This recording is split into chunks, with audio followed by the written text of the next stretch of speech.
Okay, this Warlock rework, I need to see. This is wild, bro. Good morning, good afternoon, and good evening, everybody. Thank you for tuning into another Supatease video. We've got another massive class update for the War Within from Blizzard to cover. And if you want to make sure that you're not missing any important updates related to World of Warcraft, then smash that subscribe button. Your support is greatly appreciated. But there is a lot of cool stuff to cover, so let's get started. First of all, there are going to be some significant just quality of life improvements. The number of talent loadouts that you're going to have per character is being increased to 40 from 10. Now, if you do multiple, modes of content, you can pretty quickly fill 10. Even if you're doing Mythic Plus to raid to PvP, you're going to cap that. So this is a really nice quality of life change.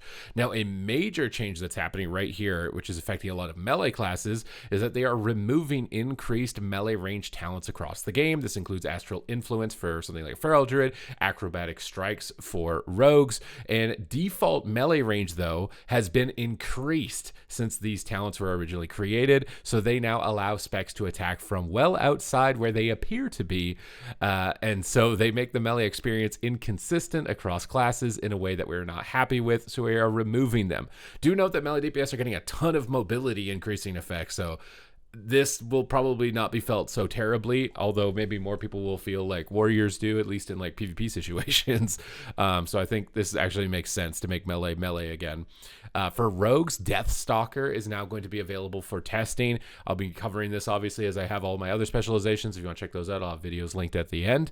The Harbingers of Death, the Deathstalkers strike from the shadows to bring a swift end to their targets. For Death Knights, again, Death Knights getting a ton of attention. I don't know what you guys did, who you being nice to, but you get a ton of attention. New talent, Unyielding Will. Anti-magic shells cooldown is increased by 20 seconds, but it now also removes all harmful effects when activated. Now a capstone talent available after Rune Mastery and Subduing Grasp. I'm really worried about this one being problematic, especially considering the Four Horsemen. When you call them in, they can AMS you, so are those AMS also going to remove them? This is basically a complete dot wipe in PvP situations, and we've already seen how problematic that has been in PvP situations. So I'm honestly not a big fan of this one, and I think if it has synergies with the other AMSs that you get through hero talents, that this could be a really big problem. I mean, it's gonna be super OP against those classes, but we've already went down that road. I really don't want to go down this road again of dot removal effects. The class tree has had further adjustments in talent locations and pathing.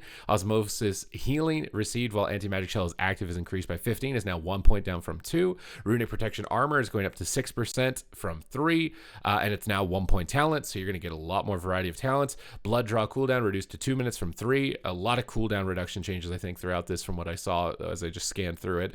Blood Draw is no longer a capstone and is now available in Death's Echo old location. Icebound Fortitude is now first available talent on the left of the tree, replacing Mind Freeze. Runic Attenuation is now available directly after Icebound Fortitude. You're getting a lot of like your defensive oriented stuff just really quickly and easily now. Death's Echo, now a capstone ability available after Will of Necropolis and Subduing Grasp. Subduing Grasp now reduced damage by 6% for 6 seconds when you pull an enemy. It was previously 8 at rank 2, but now it's a 1 point down from 2, so you're getting way more flexible talent tree. Vestigial Shell, no longer a choice node with Null Magic and is available in the right capstone space. Null Magic, no longer a choice node, Vestigial Shell, and is available in the left capstone space. Now, Sudden Doom, we saw big changes in the last update to Sudden Doom, so I'm curious to see what they're doing with it now. Now reduces the cost of your next Death Coil or Epidemic by 10. Previously, it was free. Oh man, they nerfed you so bad with that one. With the update to Sudden Doom's proc rate, it further flooded Unholy with runic power, and we weren't able to spend the RP down fast enough in a lot of scenarios to prevent overcapping. What a terrible problem to have. I just have too much money. Let's not give me so much money. This next iteration, we are going to try a reduced death cost death coil or epidemic to help combat the problem of runic power overcapping. Internally, we tested this as a full removal of cost reduction, but it felt quite a bit of downtime in the rotation. It felt particularly bad outside of cooldowns. A 10 runic power cost reduction felt reasonably well both inside and outside of cooldowns. It's nice to see their insight into how they're testing it and how they're thinking about it, honestly, with this. Sudden Doom now also causes your next death coil or epidemic to burst a festering wound, so it's going to get some added bonuses as well. We're looking into ways to increase the frequency you apply festering wound and festering strike. With festering strikes, we're exploring having a runic power spender burst a wound instead of only rune spenders or apocalypse. Internally, we're testing. We have found it creates a natural cadence in which you want to press Festering Strike instead of relying only on passive wound applicators. The other perk of Death Quill bursting a Festering Wound when consuming Sudden Doom is it helps ease the friction of what to press during your cooldowns. So it's going to make the rotation a little bit easier for people. You're not less likelihood you're making a mistake in terms of did you pop a wound when you overcap a wound type of situation. So that's going to be nice for like beginner, intermediate players. Updated the spec tree with a few additional talent relocations. Notable movements are Super Strain and Morbidity. Now located on the left side, you got a big talent tree we're coming to have to look at here in the future. Unholy Assault and Festermite are now located in the middle of the tree after Army of the Dead, and Eternal Agony is now available after Dark Transformation. For Frost, fixed an issue with the Absolute Zero being available prior to the third gate being unlocked. Unfortunately, not a lot of news for you guys other than the most recent rework. For Balance Druid, Orbital Strike has temporarily had its line targeting reticule disabled. I'm hoping that is just a bug and that's going to come back. I really liked being able to aim my ability. Cat Form for Feral Druid no longer increases the range of auto attacks and melee abilities, so that's inconsistent with their changes towards auto attack range.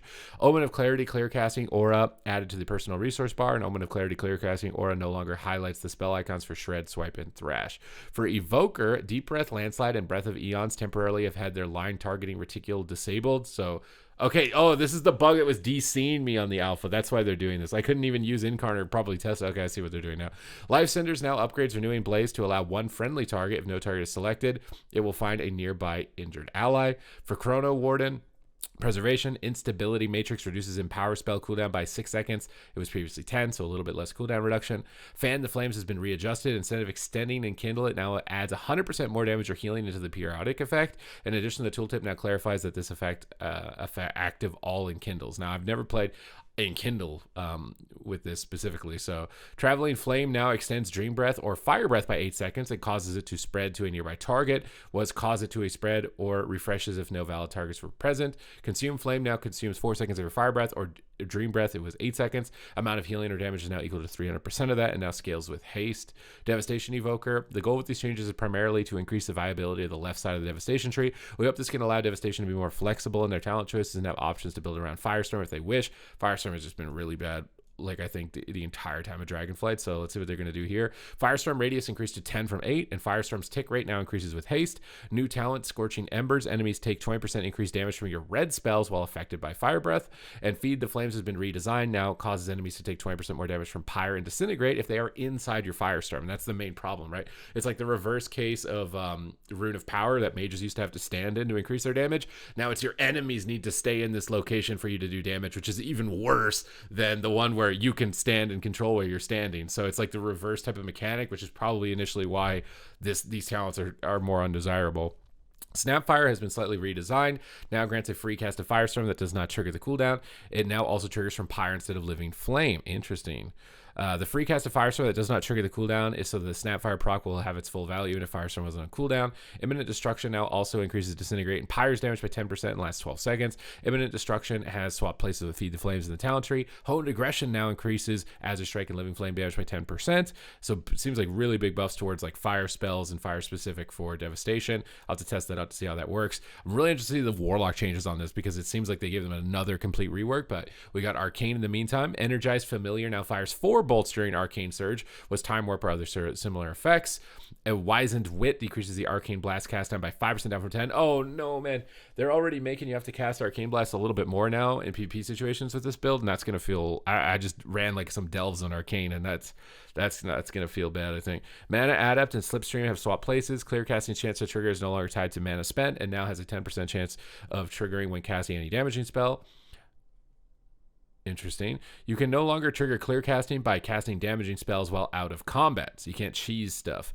Evocation now grants 1 stack of clear casting. Siphon Storm duration has been reduced to 20 seconds down from 30. Arcane Battery removed. We appreciate everyone's feedback on the frustration centered around Arcane Battery and have opted to replace it with Arcane Debilitation. Arcane Debilitation is meant to meaningfully integrate with existing Arcane Missile effects across the tree in an exciting way with minimal headspace requirements. We will be sensitive to any degenerate optimizations that need to be done to maximize the talent's effectiveness. So it seems like they're really focusing on things that enable specializations to have a large gap of performance. So like you can have a massive output higher than somebody else by min-maxing these little intricate things about your specialization.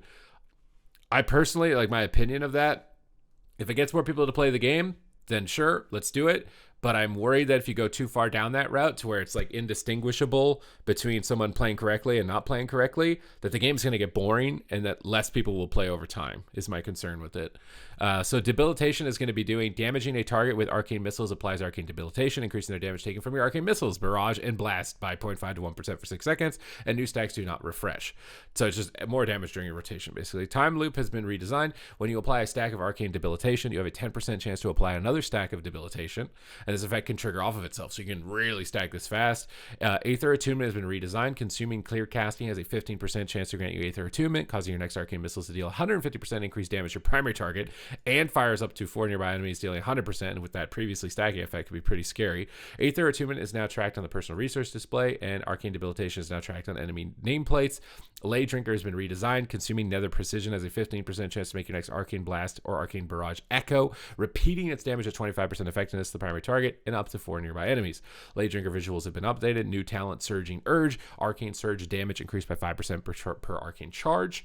And Nether Munitions damage amplification reduced to 6 from 8. So some changes around, again, lowering the skill ceiling and bringing it more towards the skill floor. For Fire Mage, Alexstrasza's Fury is no longer a choice node with From the Ashes. Quick Flames Flame Strike damage bonus reduced to 20 for 25%. Charring Embers moved to gate 2. Charring Embers now increases the damage you deal to affected targets by 4%, down from 6. And From the Ashes has been redesigned. Your direct damage spells to targets affected by Charring Embers reduces the cooldown of your Phoenix Flames by 1 second.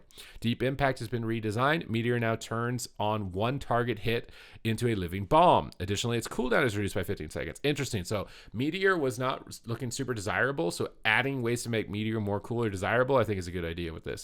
Phoenix Reborn no longer requires enemies to be under the effects of Charring Embers. Inflame is returned to now and is now in gate 3. Focus Fury has been removed. Convection and Focus Fury were intended to be flex talents to help you get a bit more single target damage while in an AoE build. However, the combination of these two talents are making Living Bomb so powerful in single target that was overshadowing spells like Pyroblast.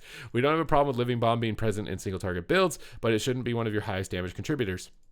Given the design of Focus Fury, it stands very opposed to this principle, and thus we've opted to remove it, which will likely feel really bad in PvP because, you know, Living Bomb was doing a lot of damage. Convection is now located where the Focused Fury was, and Wildfire has been completely removed. For Monks, Conduit of the Celestials, Strength of the Ox now additionally refunds 2 stacks of the Teachings of the Monastery after being consumed for Windwalker Monks. Flight of the Red Crane now grants 1 stack of Mana Tea for Mistweavers and 20% increased energy regeneration for Windwalkers for 6 seconds when activated. And Heart of the Jade Serpent now activates from Strike of the Windlord for Windwalker Monks, as previously Storm, Earth, and Fire. Heart of the Jade Serpent's activation rate would outpace Storm, Earth, and Fire's recharge rate, eventually leading to waste procs. So just focusing around being able to optimize your rotation with this update. For Brewmaster, they have removed Improved Celestial Brew. Functionality is now baseline for Brewmaster Monks. Removed Improved Purifying Brew. Functionality is now baseline for Brewmaster Monks. Elusive Footwork is now 1 point. Positions adjusted for Invoke Niazao, the Black Ox. Walk with the Ox and improved Invoke Niazao, the Black Ox. I've probably never said that right a single time, but it's okay. New talent, Pool of Mists. So I've seen a lot of Mistweavers really happy about the changes, so let's see what's going on here. Renewing Mist has now 3 charges and reduces the remaining cooldown of your Rising Sun Kick by 1 second. Rising Sun Kick now reduces the remaining cooldown of your Renewing Mist. So Fistweavers are definitely going to be a thing here, I think, in this expansion. Teaching of the Monastery is now also baseline. Known issues, swapping from Windwalker spec with Teaching of the Monastery talented to Mistweaver disables Teaching of the Monastery. Relogging or swap says there's a bug. They're working on a fix. Refreshing Jadewind has been redesigned. Thunder Focus T now summons a whirling tornado around you, causing healing over 8 seconds to up to 5 hours within 10 yards. That's a nice way of reducing keybinds and then adding more effects to an already existing ability. I think that's good. Yulon's Whisper has been redesigned. While channeling Mana Tea, you exhale the breath of Yulon, healing up allies, up to 5 allies within 15 yards. So interesting, making the mana regeneration also heal. Chi Harmony has been redesigned. Renewing Mist increases its target healing received from you by 50% for the first 8 seconds of its duration, but cannot jump to a new target during this time.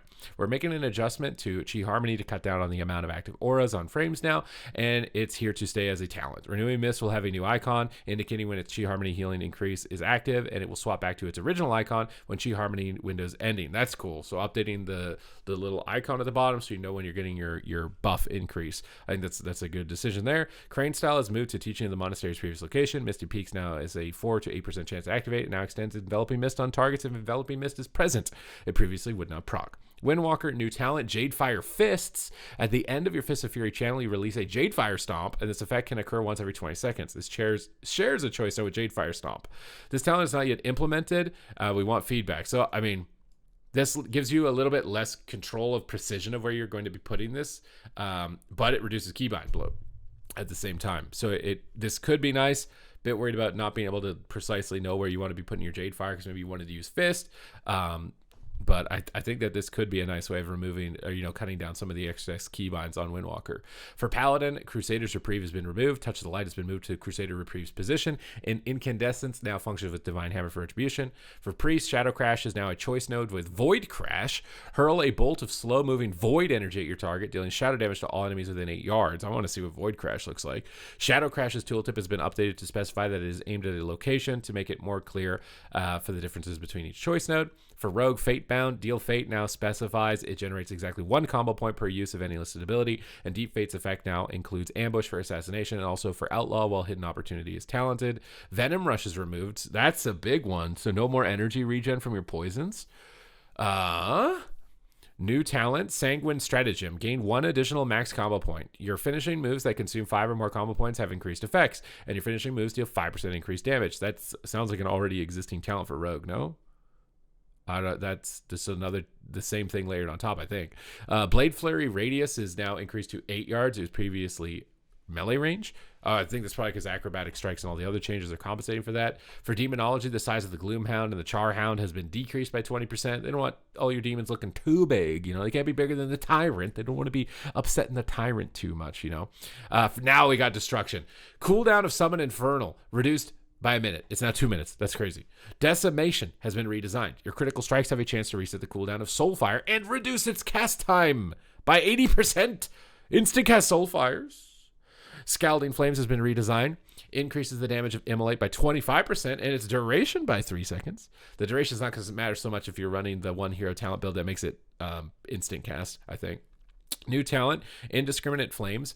Backdraft increases the damage of your next Chaos Bolt by 5%, or increases the critical strike chance of your next Incinerate or Soulfire by 35%.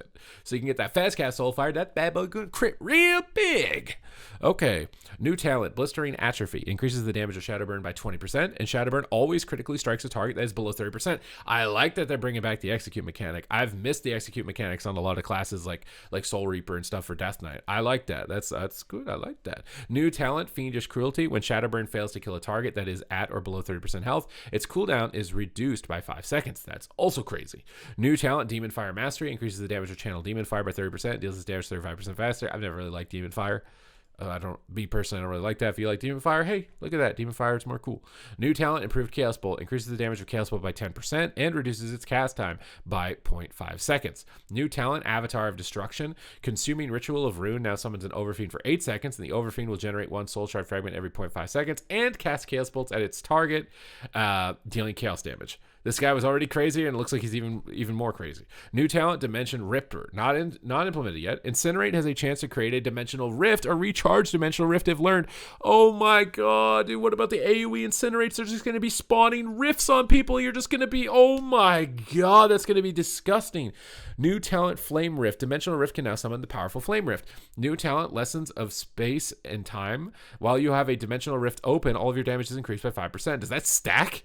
There's no way that stacks. New talent, Unstable Rifts. Bolts from Dimensional Rifts deal 25% of their damage to nearby enemies. So the Incinerates that are going to AoE are going to summon Rifts that AoE, that increase the damage of the Incinerates that AoE, that, oh my god. Okay, Backlash moved to Gate 1. Some move talents all around here. The following talents have been removed. Pandemonium, Cry Havoc, Improved Immolate, Decimating Bolt, and Grand Warlock's Design. Tragedy, Decimating Bolt, you had a chance to come back, but you're already gone before you even were released to the wild. The following talents are now rank 1. Burn to Ashes, Master of Ritualist, Power Overwhelming, Infernal Brand, Crashing Chaos, Ashen Remains, Eradication, Conflagration of Chaos, Rune, Scalding Flames, Fire and Brimstone, Rolling Havoc. Holy crap, that's a lot of talents being down to 1 rank. Flashpoint's also 1 rank. You can just get that bad boy immediately. Okay, this Warlock rework, I need to see. This is wild, bro. This is absolutely wild. But that's it here for this update. Hope you guys enjoyed it. Thank you very much for watching the video, and I will see you in the next one.